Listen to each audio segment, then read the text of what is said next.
So let me, give a brief background of about growth hacking, right? Everyone thinks growth hacking is like this mysterious, mystical thing which some startups in Silicon Valley have accomplished, and it is like a very a mythical creature. People think of unicorns as mythical creatures who manage to accomplish something really out of this world, right? So, of course, that to an extent is true. Achieving a unicorn status is something phenomenal, and growth hacking is a steady process. But I am today I want to divulge some myths of about growth hacking and how everyone can kind of include the growth hacking processes within the company as well, right? So just a short intro about myself. I'm a founder of Startup Hackers. Basically, the idea is to help early stage startups to kind of grow their business through growth hacking and strategic alliances. And I'm a venture partner at our ventures where I help startups raise funds up to $10 million. So growth hacking is essentially a combination skills of data analysis, product management, and digital marketing. Right? How it typically operate is you need to have an understanding, a grip of the data which you're generating from your business on a regular basis. Right? So you need to be extremely data obsessive. Product manager. When I mean product manager, I don't mean kind of creating the product, but kind of doing those minor tweaks and minor changes which can really enhance the conversion of the person on the product, right? You look at Facebook or Instagram or any other product which today looks the way as it is right now, right? There is at every day they do hundreds of experiments with hundreds of people to see kind of which icon is working, if something is placed over here, whether it's working or not, if something is slight, they constantly do the slight modifications, right? One of the biggest examples is Amazon. So Amazon, it is in fact told that if you see a website in a specific time, and if I see the website today, if I look at it again tomorrow or maybe the day after, there will always be slight modifications here and there because it's like a dynamic product. It's changing on a dynamic basis, right? That is essentially what growth hacking is, and they're constantly coming up with these new changes to improve the product constantly. So they incorporate growth within the product itself, and how you can utilize digital marketing like a Swiss Army knife, right? Digital marketing can be completely chaotic and a very complex stream of things, right? You have hundreds of tools and technologies at your disposal, but most people are not aware of whether the tool is right for me or not. To give you an example, if the bowler bowls a bouncer, you can't do a cover drive to it, right? You either have to go for a pull or a hook shot. So that is where a growth hacker will come into the picture. He'll help identify the right weapon for helping startups grow, and how we can implement the growth processes in the company with weekly tests, constant enhancements. So this is just a brief about what the post COVID-19 world look like, right? Even right now, we are still seeing the effects where customer spending has gone down dramatically. Revenues are down, businesses are down, whereas the expenses are more or less the same. A lot of us have had to face the hardship of firing our employees, giving away one of our physical outlets, or any other, giving up our office spaces just to kind of ensure that the company stays afloat, right? We face a lot of challenges. Our account receivables have taken a serious hit. Our clients don't pay us on time. Money which was supposed to come within 1 month now takes 3 to 4 months to come back in our accounts. You're facing cash flow management troubles to kind of pay the monthly bills and monthly salaries of the employees. So in the current scenario, digital is no longer an option; it is mandatory, and everyone need to look at digital solutions, not just to transform the existing business into a digital platform, but also kind of using digital as a customer acquisition tool, right? So you need to restructure your business model based on the market scenario and what the market preferences are. So if you look at January, February last year, and you were used to getting certain revenues for that kind of work, if you look at it right now, there's no way you're going to get the same money, right? So we need to understand and adapt to that change and kind of figure out more creative ways of how we can offer the same service at a lesser cost, or a more creative timeline, and we have to come up with something unique over there. We need to do stronger account receivable follow-ups with the client and keep it on a very regular basis. There are lots of government loan schemes which are there which can help with working capital, right? So that is also another additional opportunity which people should look at. Streamline your operations, and you need multiple growth strategies, right? A lot of the times I find startup founders are they have one or two growth strategies which they are typically relying upon, and that kind of brings most of their business, right? So what that does is, if you're overly dependent on these 1, 2, 3 channels, if one of those channels is affected, it can actually cut down the revenue of your business to half or maybe even more. So that is why it's extremely important to have multiple sources of revenue coming in to kind of mitigate those challenges for your business. So what essentially a growth mindset looks like, right? Growth is a habit. It's a habit which needs to be practiced daily, weekly, monthly, annually, and it has to be repeated consistently, right? There's this book which I used to follow a lot, The Power of Habit. Also, there's another book called Atomic Habits by James Clear, right? He has a very simple theory. Essentially, the idea is if you improve yourself and you work on your self on a daily basis on the same thing, right? That skill then becomes so inherent into your subconscious that you don't really have to worry about using your cognitive ability to do that thing anymore. And that is where true growth happens. So essentially, growth is a similar habit where you need to constantly try new things, constantly repeat the same habits, same patterns of activity on a regular basis, and that is how you truly grow. You need to overcome your fear of failure. A lot of the times we tend to be afraid of that we might end up making a mistake, but in reality there is actually no harm in making the mistakes as long as you keep learning from them and don't repeat the same mistakes again, right? So that is why if suppose during our team discussions we get like 10-20 ideas which we need to work upon, and we are very quick to strike down this idea. We don't want to do this idea, we don't want to do this idea. We are very quick to strike all of that down. So we need to kind of overcome our fear of failure and avoid having too many assumptions, so that we might come up with something which we never really expected, and that is how we can consistently grow our business. The founder has to focus definitely on growth and delegate some of the less priority operational execution tasks to his team. The founder cannot be focused on day-to-day regular tasks, just operational tasks, just to kind of get the ball rolling. He needs to delegate that to his team and focus primarily on growth. And right now, you obviously can't operate like Amazon, making like dynamic changes on your website on an hourly basis, but you can definitely focus on making it on a weekly basis and see what's working or not, right? So here's the example of what compounded growth looks like. You need to have incremental growth week over week, right? So just don't hope for a magic lucky draw. If I win this jackpot and I'll really scale to the next level. It has to be consistent growth week on week basis, that by the end of the year it really piles on. So I've given an example over here.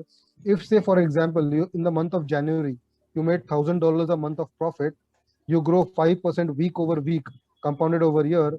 By the end of the year, in the month of December, your monthly average profit will be around $12,000, over $12,000 in fact, and your annual revenue will be $152,000.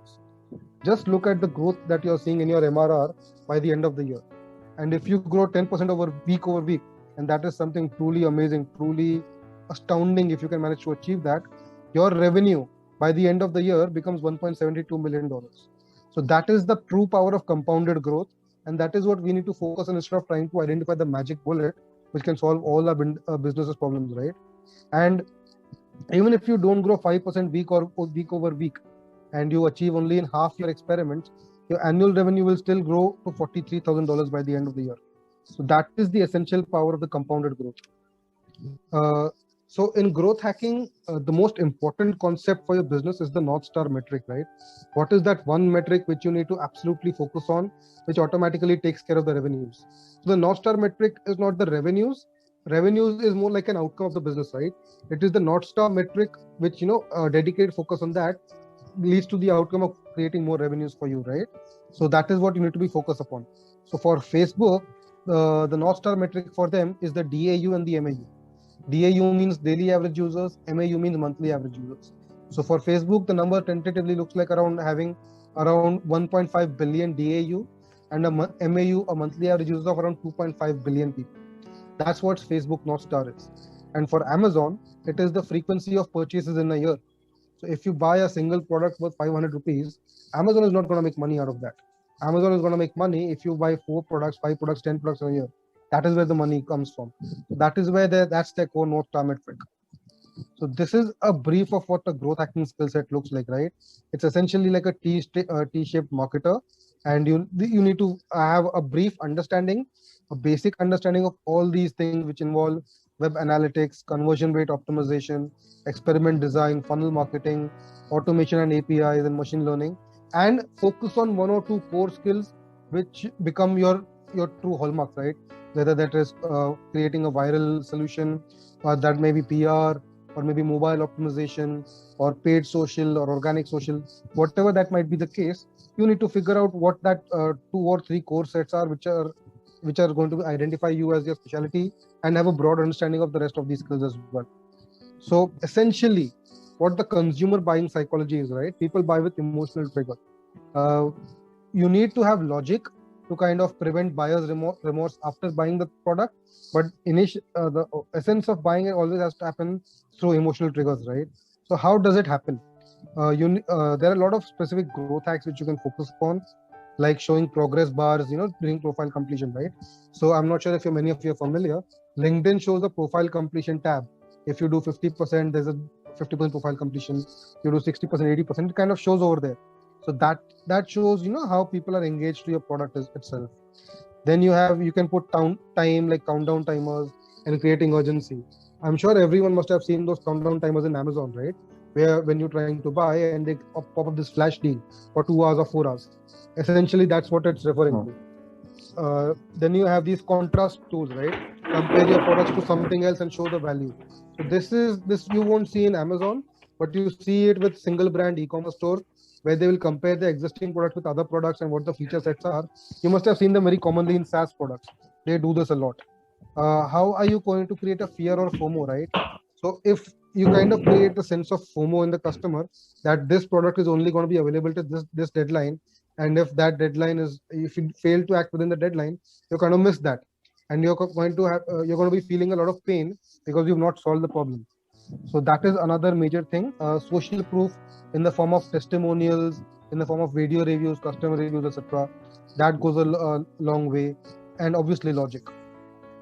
So essentially, what the growth experiments look like, right? You need to create a growth experiment roadmap.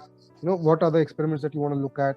Focus on one broad topic, and then focus on that for specific durations. For example, if I say I want to focus on, say, Facebook ads, if you focus on Facebook ads there itself, over there are at least 10-20 experiments that you can do in terms of customer targeting, in terms of ad set targeting, in terms of the creative, in terms of the copy.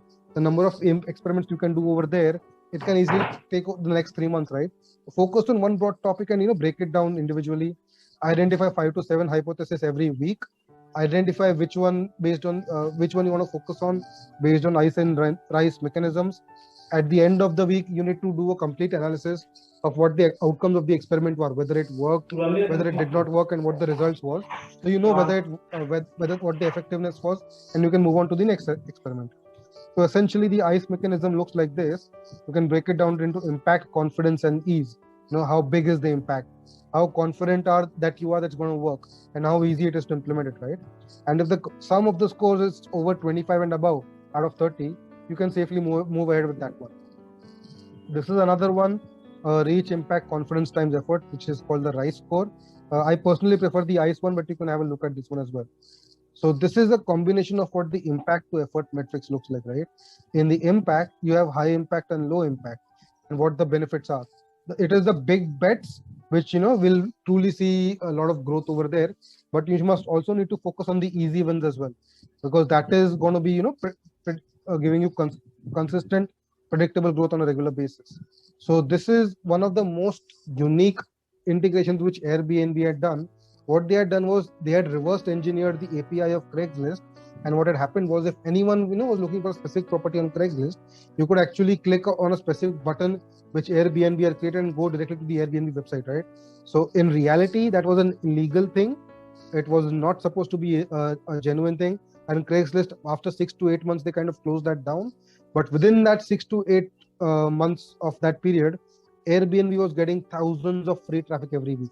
And this is one of those legendary growth hacks which are famous among all the growth hackers to this date.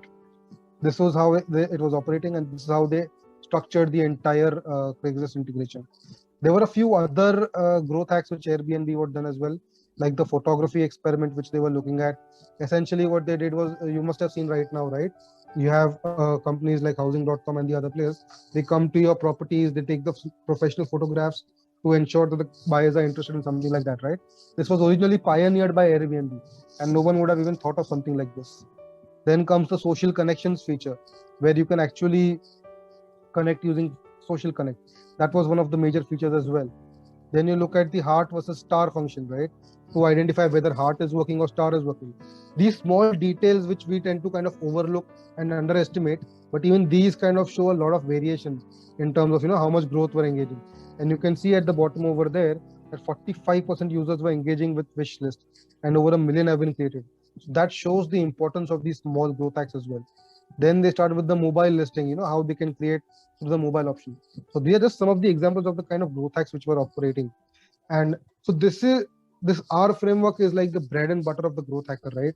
Your entire marketing strategy has to revolve around the R framework: the acquisition, the activation, the retention, the referral, and the revenue. This is your entire marketing strategy. This is what your business funnel looks like. How many customers you have coming at the top at the acquisition stage, and how many are converting at the revenue stage. And you combine this R framework with the growth flywheel, where you ensure that the paying customers are then referring you new customers and bringing new people back into your acquisition. You need to combine that to have true growth hacking done, and you don't have to pay money to acquire new customers every month. So acquisition is essentially traffic strategy. What kind of different traffic strategies that you're looking at to acquire customers? To do that, you need to have an ideal customer avatar, right? So to get a customer avatar, it's actually the most crucial, because if you don't know the right customer, it is going to be a complete waste of time of marketing your stuff, right? For example, we are startup founders. All of us here are roughly in the age of 25 to 35, more or less. Obviously, there are some more people, some slightly older people, but this is the broad range, right? You need to have that laser pinpoint of identifying the right founder, what their personal demographics are, what the kind of language that they prefer, and implement that in the copywriting that you use, because that is how you're going to truly attract the customers which you need for your business. So some combination of what it works is in the acquisition stage are there are a lot of pull tactics using content marketing, free offer, ebooks, webinars. These are what we call the pull tactics, where you attract the customer to your solution. Then we have the push tactics, where you use the paid ads, direct sales, and promo codes to kind of push your product on top of the customer. And then you have the product tactics, for example, the referral programs, the incentives, network programs, etc. Then you have another parameter to kind of consider acquisition strategies in terms of short term and long term, right? Paid ads, discount codes, lead magnets, they are very short term in terms of you give an offer now and you see the return immediately. Those are short term acquisition strategy. And at the same time, you have long term acquisition strategies in the form of SEO, app store optimization, content marketing, strategic partnerships. They are going to you need to work on them. They take some time to show you initial results, but once those relationships are done, you will be getting a lot of new business from them without actively working on any of these in the longer run, right? So business needs to have a combination of short term and long term to ensure long term sustainability, because without the long term strategies, you'll end up burning your business, burning your funds, burning your money like crazy, and it won't be a stable, reliable business. This is what we call the eco acquisition strategy, eco form of traffic generation, right? So we basically break it down to earned traffic, where someone invites you to speak on their podcast, on their YouTube, on their interview, or someone invites to write an article within their blog. So that's the guest blogging option over there. Additionally, strategic partnerships with influential people. That is essentially the earned traffic. Then you have the controlled one, where you are essentially controlling what messaging is going out, right? That primarily operates through Google ads, Facebook ads, pop ads, and programmatic ads. And owned traffic is your own list of customer base, where you can control through retargeting, email, and SMS. So next topic is the attention, right? Once you acquire the customer, how do you grab the attention of the customer, right? So the first thing that you need to do over there is to capture their email address, probably offer them a free trial. Sorry to interrupt you, but can you please wind up, because you've exceeded the time limit and we have to start with the next session too. So can you please just wind it up? Okay, fine. So yeah. I'll just wrap up in the next 2 minutes. So considering the topic is very long, I had to take this time. So attention kind of refers to remarketing, content marketing. Retention is focused on content marketing, email marketing. Revenue, I don't need to explain you what revenue is, where you sell your product, service, cashbacks, coupons, etc. And referral, where you need to provide either value for both entities, referring entity and referred entity, right? This is essentially how the growth hacking process is working. I'm sure there must have been a lot of data over here, which you'll have to probably it's an information overload. So I will kind of stop it right now. But if anyone received any benefit out of that, I'll be extremely helpful, and hopefully a lot of people got a lot of benefit out of that.